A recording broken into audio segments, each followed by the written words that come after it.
Colonial period के जो सारे इम्प्रिंट्स थे वो कई जगहों पर बहुत मजबूती से बने हुए थे। उसकी जगह भारत को उसकी अपनी मूल पहचान की तरफ लेकर आना, यह काम उन्होंने बखूबी किया। गुलामी का मानस हजारों वर्ष से भारत सफर करता रहा। भारतीय संस्कृति से जुड़े हुए जितने भी महत्वपूर्ण केंद्र हैं उनका रिवाइवल होता है। प्रधानमंत्री का नया कार्यालय जो है वो सेवा तीर्थ के तौर पे जाना जाता है। क्या ये सारे के सारे जो है मेजर सिंबलिज्म है? इसकी जगह सरदार सुभाष बाबू की मूर्ति लगी। जी, मुझे बताने की जरूरत नहीं। जी, हम लोग ये तक भूल चुके थे कि जो शून्य का आविष्कार हो या दशमलव पद्धति हो, ये सारी की सारी हमारी अपनी थी, ना कि किसी अरब प्रदेश में जाकर ये डेवलप हुई थी। अपने चीजों को रिवाइव करना जिनसे भारत शक्ति ग्रहण करता था, तब हमने संदेश दिया वसुधैव कुटुंबकम। हम कभी आक्रामक नहीं रहे ब्रजेश। रे रोक युधिष्ठिर को न यहाँ जाने दे उनको स्वर्ग धीर, पर फिरा हमें गांडीव गदा लौटा दे अर्जुन भीम वीर। कह दे शंकर से आज करे वे प्रलय नृत्य फिर एक बार, सारे भारत में गूंज उठे हर हर बम का फिर महोच्चार। प्रधानमंत्री मोदी की जो सबसे बड़ी कुछ खासियतें बताई जाती हैं खासतौर पे उनके शासन के दौरान, वो ये है कि उन्होंने जो कॉलोनियलिज्म के जो मेजर साइनेज थे, भारत में जो एक प्रवृत्ति चली आ रही थी देश की आज़ादी के बाद से भी, कॉलोनियल पीरियड के जो सारे इम्प्रिंट्स थे वो कई जगहों पर बहुत मजबूती से बने हुए थे। उसकी जगह भारत को उसकी अपनी मूल पहचान की तरफ लेकर आना, यह काम उन्होंने बखूबी किया। ये काम कैसे हुआ है, कैसे वो बने हैं सबसे बड़े डीकोलोनाइजर, इसको समझने की कोशिश कर रहे हैं हम लोग एमएसजी के जरिए। सर, मैं आपसे जानना चाहता हूँ, बिकॉज आप लोग जब आप राज्यसभा में आए थे 2014 में, तो पुरानी पार्लियामेंट की बिल्डिंग में जो है अपने दोनों सदन चला करते थे। आपके डिप्टी चेयरमैन के रहते हुए ही पार्लियामेंट का जो फंक्शन है वो नई पार्लियामेंट बिल्डिंग से होने लगा। उस समय भी ये कहा गया कि यह जो है सो भारत को जो है जो सारे कॉलोनियल साइनेज है उसको बाहर निकालने की कोशिश है, जो कि जो नए दोनों सदन हैं उसके अंदर की जो छटा है, जो तमाम सिंबलिज्म है, जो सेनेगल लगाए गए, ये सारे के सारे जो है उस डिकोलोनाइजेशन के ही प्रतीक हैं कि किस तरीके से कॉलोनियल सिंबल से मुक्ति पाते हुए भारत की अपनी मूल प्रकृति की तरफ लौटा जा रहा है। इस भूमिका में मोदी जो है कितने सफल रहे हैं, ये थोड़ा मैं आपसे समझना चाहता हूँ। ब्रजेश जी, मैं कहूँ कि ये गुलामी का मानस हजारों वर्ष से भारत सफर करता रहा। मैंने उल्लेख किया था एक प्रसंग में कि डॉक्टर राम मनोहर लोहिया ने निराशा के कर्तव्य में एक लंबा अपना आलेख में विचार व्यक्त किया। उसमें सबसे अधिक कहा कि हजारों वर्ष के दासत्व ने हमें स्वतंत्र ढंग से सोचने, समझने और काम करने की हमारी शक्ति को लगभग क्षीण कर दिया है। ये हजारों वर्ष पुरानी वो थी। और दुनिया में गांधी इस बारे में याद किए जाएंगे कि उनके आंदोलन के बाद जितने थर्ड वर्ल्ड से लेकर बाकी देशों के देश थे, उपनिवेशवाद की चर्चा शुरू हुई। और उस प्रभाव के तहत पंडित जी ने अपने पहले कैबिनेट में जो कहा वो मैं उल्लेख करना चाहता हूं। और कहा, और इसका उल्लेख किसने किया है? बी.आर. नंदा जैसा व्यक्ति। जी, ऑफिशियल बायोग्राफर हैं उनके, वो हैं। और उसके अलावा गांधी से लेकर बाकी चीजों पर सबसे प्रामाणिक लिखने वाले व्यक्तियों में ये कहते हैं कि in the very first broadcast ही, यानी Pandit ji, made over All India Radio in September 1946, soon after the formation of the interim government, he outlined his approach to foreign affairs, opposition to racialism and colonialism. पर भारत उस colonial रास्ते पर चलता रहा, इसलिए transfer of power हमारे लोगों ने माना। गांधी के इस कहने के बावजूद, सपने के बावजूद, पंडित जी की घोषणा के बावजूद, अगर आप मुझसे पूछेंगे तो मैं ये कहूँगा कि मोदी जी का सबसे बड़ा योगदान कौन है जिसे आप मानते हैं, तो मैं कहूँगा गुलामी की मानसिकता से हमें दूर करने का उनका आह्वान, संकल्प। और ये मुझे लगता है कि बड़ी उनकी जो ग्रास रूट से राजनीति शुरू करने और देश को समझने का प्रयास ही उसकी देन है। ये रातों रात कोई चुनाव जीतने का नारा नहीं था। ये एक मुल्क को किस तरह से हम वो जो गुलामी की हजारों वर्ष की मानसिकता थी जिसकी लोहिया ने चर्चा की, उससे मुक्त कराने का मैं कुछ उदाहरण के साथ आपको बताना चाहूँगा। मुझे कहते हुए ये मतलब बहुत प्रसन्नता नहीं है कि 14 के इस बदलाव को जितने सुंदर ढंग से कोलोनाइजर देश के एक अखबार ने देखा, हमने नहीं देखा, हमारी मीडिया ने नहीं देखा विजय सिंह। ओके। और मैं उसका आपकी अनुमति से जी। पढ़ना चाहूँगा। वो गार्डियन अखबार 18 मई 2014 का। मैं ये अंग्रेजी प्रकरण आपको दे देता हूँ, आप अंग्रेजी प्रकरण अपने पाठकों को बता और दिखा सकते हैं, लेकिन मैं उसका हिंदी आशय पढ़ता हूँ।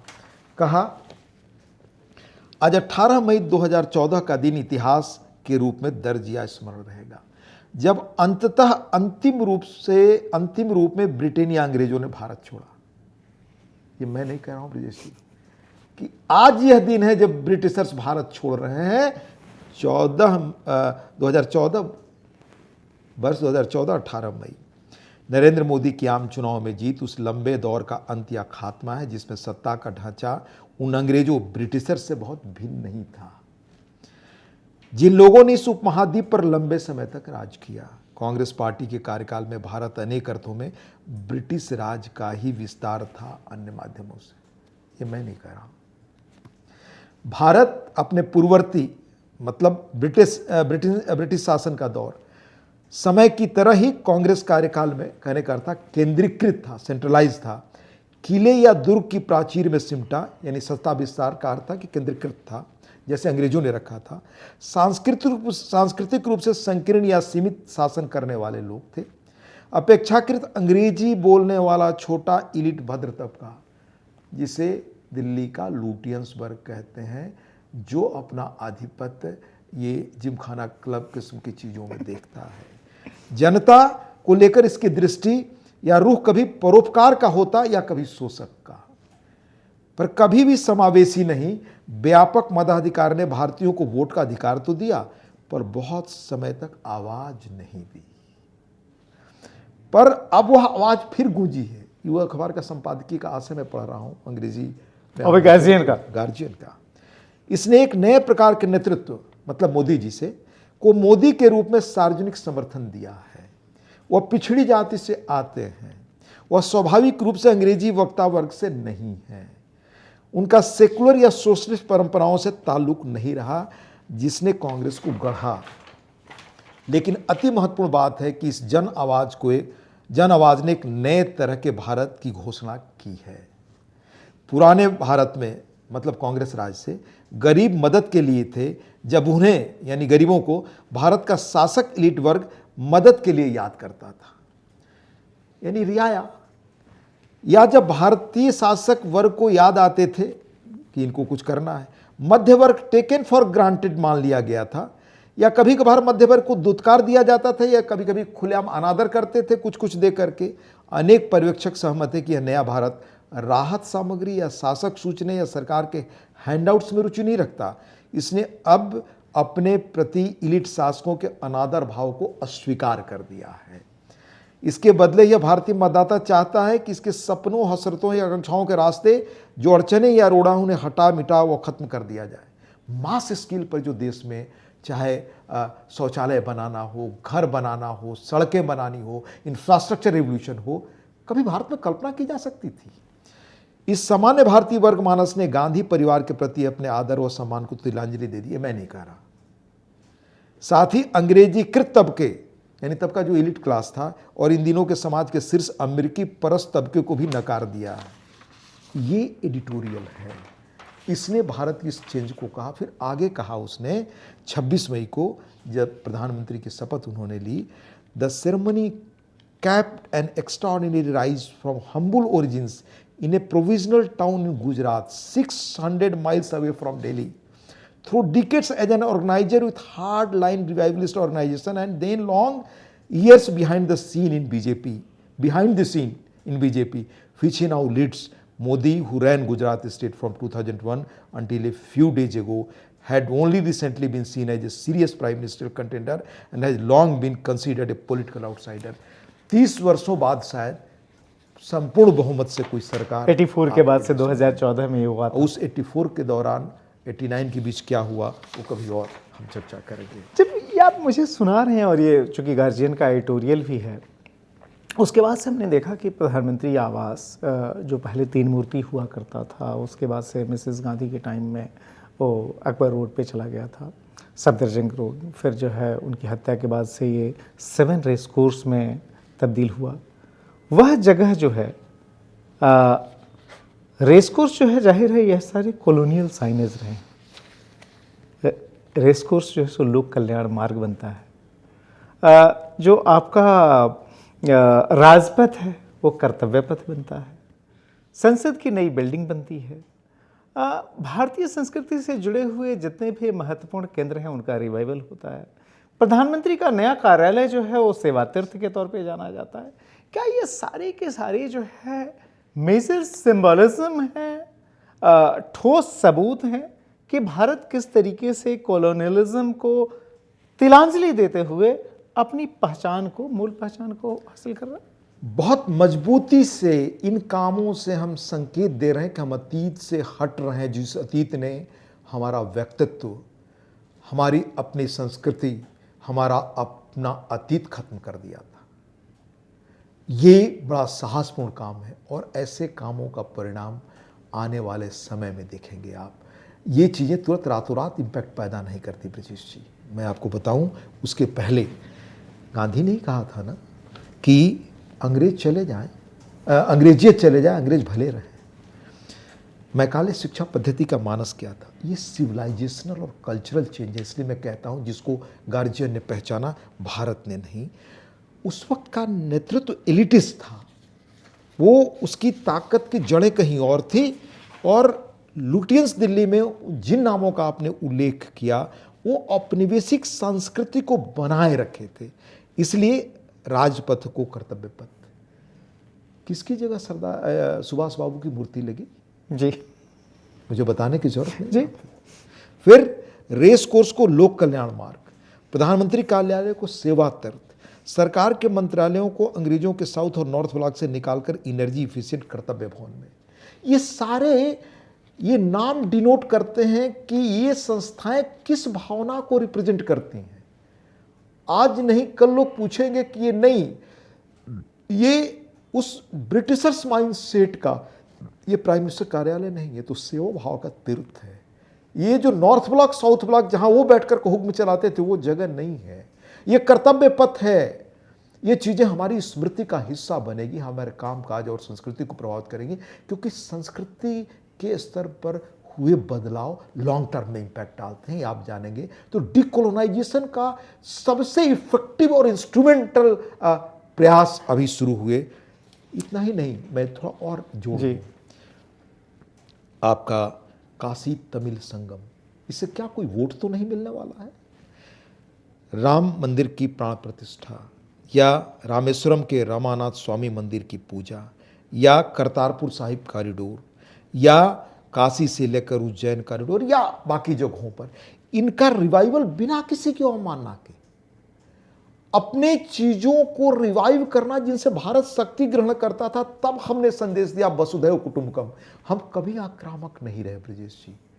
हम आक्रामक इसलिए नहीं बने स्वभाव में और समरसता के वाहक बने क्योंकि हमारी इन संस्थाओं ने जो हमारी ग्लोरी थी हमें ताकत दिया।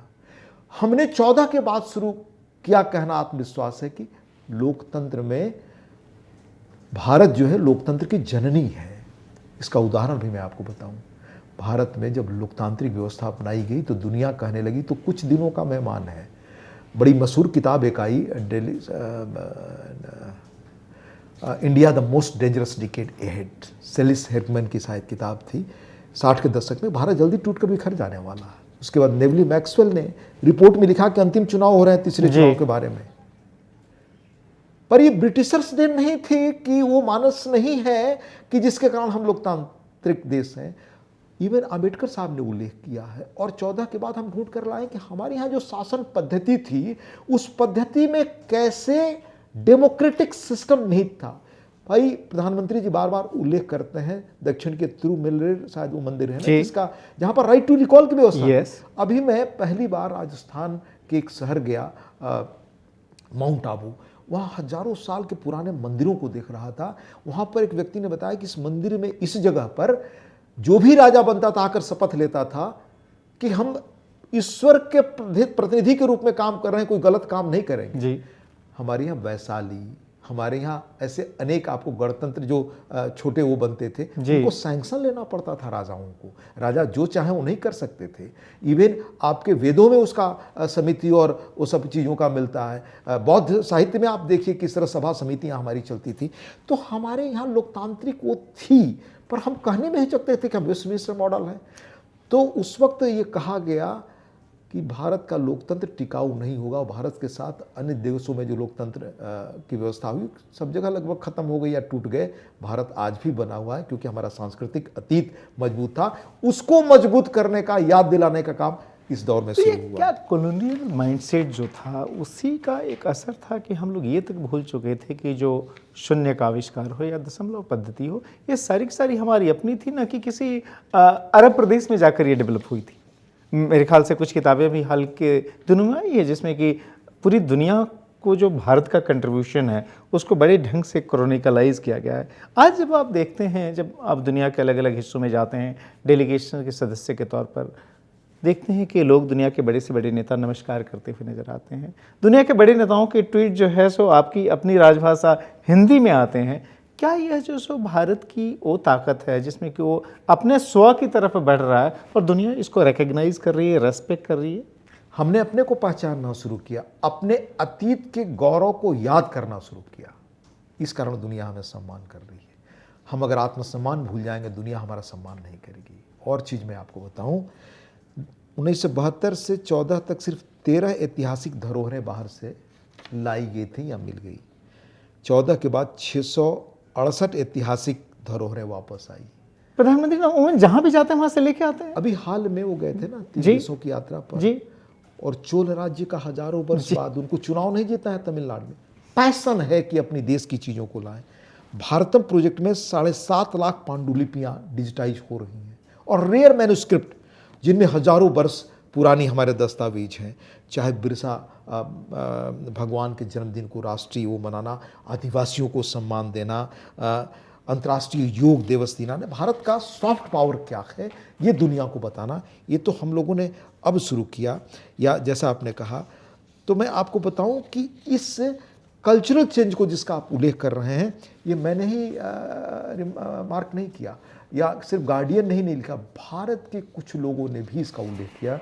भले आज उन लोगों के मत कुछ अलग हों, पर इंडियन एक्सप्रेस में 17 मई 2014 को प्रोफेसर प्रताप भानु मेहता ने लिखा, वो मैं पढ़ना चाहता हूँ। आजकल तो बहुत बड़े विरोधी हैं। उनका लिखा मैं आपके सामने रख रहा हूँ। उन्होंने कहा बदलाव के बारे में, Narendra Modi has scripted one of the most glorious specular political terms in the history of independent India.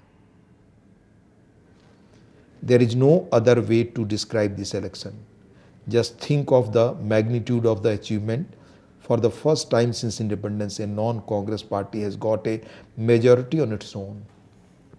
By enlarging its footprint, it has become a genuinely national party and transformed India's political landscape, perhaps forever. Perhaps forever. The Congress has been brought to the verge of extinction. Every known rule of Indian politics has been transformed. सिर्फ वही नहीं, आपने बात की नए संसद की, तो राज चेंगप्पा जी ने लिखा 12 जून 23 को, May 28 also marks the 140th birth anniversary of Vinayak Damodar Savarkar.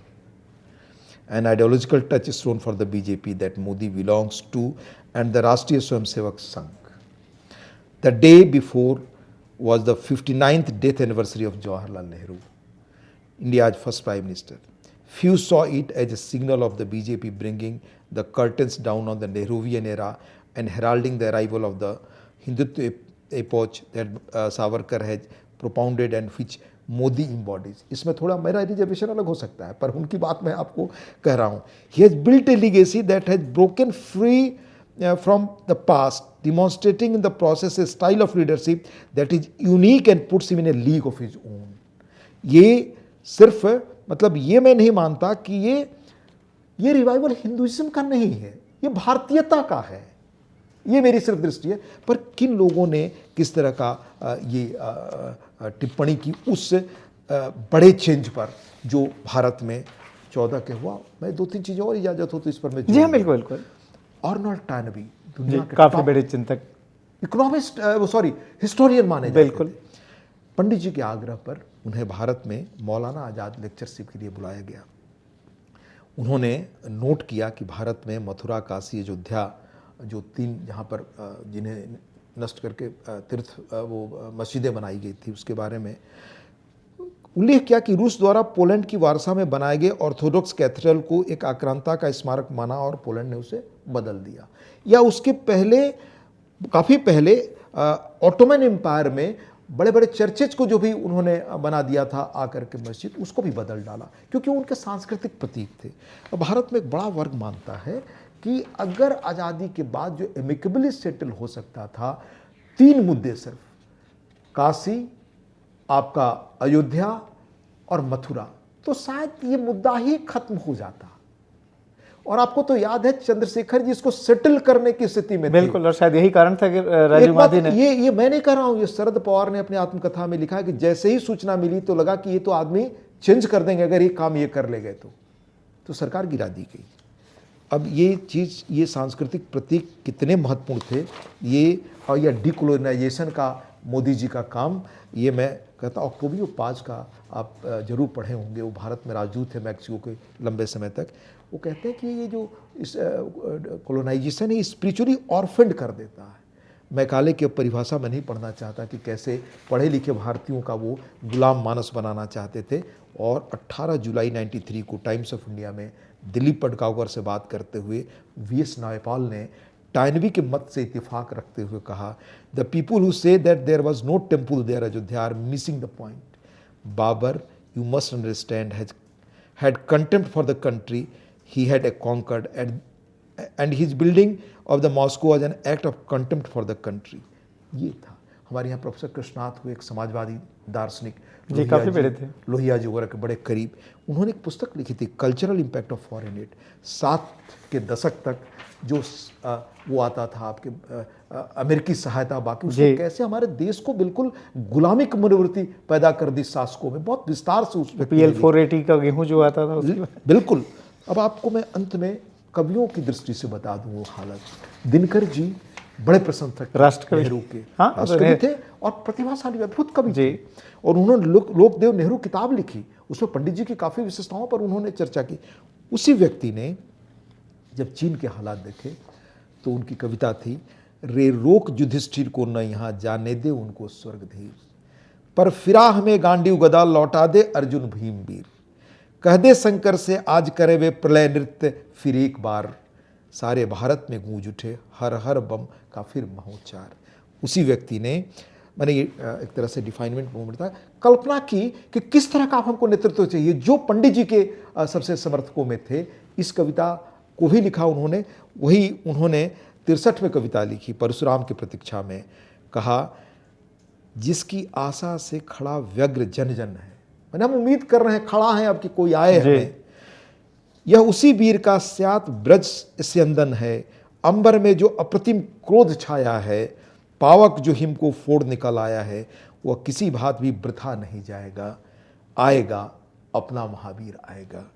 14 में डिफाइनिंग मूवमेंट था कि भारत ने एक महापुरुषार्थ अपने देश के लिए करने वाले व्यक्ति को सामने लाया, जिसकी कभी हमारे तो यानी दिनकर ने जिस महावीर की कल्पना की थी, आप मानते हैं कि 2014 में वो नरेंद्र मोदी के तौर पर इस देश को हासिल हुआ? मैं महावीर हमारे लिए देवता हैं, मैं वो देवता का शब्द रखे बगैर ये कहूँगा कि महापुरुषार्थी और जो दिग्विजय सम्राट की कल्पना हमारे मानस में रही है, वैसा कोई व्यक्ति 14 से आया, ये जो इन चीज़ों को बदला जिसका मैंने आपको उल्लेख किया।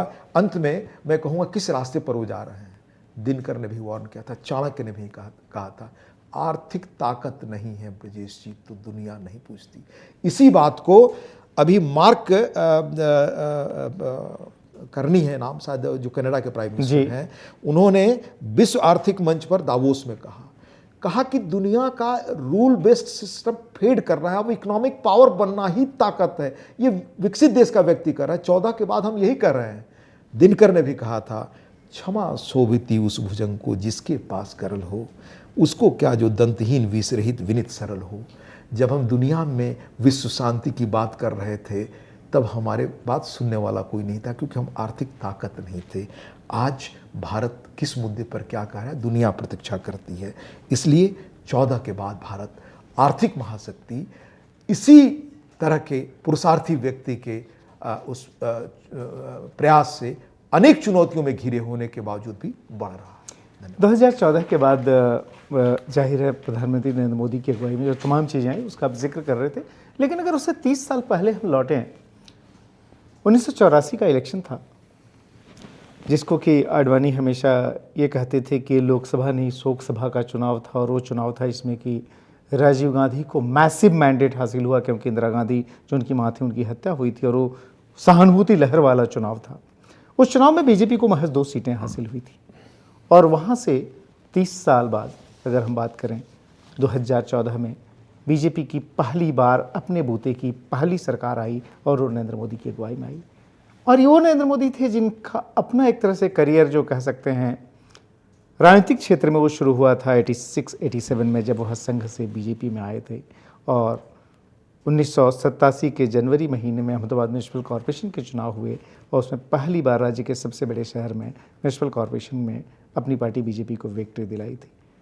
मोदी जाहिर है ये राजनीतिक ताकत जो हासिल कर पाए अपनी पार्टी के लिए, उसके बूते ये सारा कुछ कर पाए, लेकिन ये कैसे अच्छे संगठक बने ये हम समझना चाहेंगे। क्या उनका कंट्रीब्यूशन रहा बीजेपी के लिए, पॉलिटिकल पावर जिस तरीके से पार्टी ने हासिल की, उसमें अगले एपिसोड में। धन्यवाद। थैंक यू विजेश जी, आपसे बात करना हमेशा आनंद का विषय है।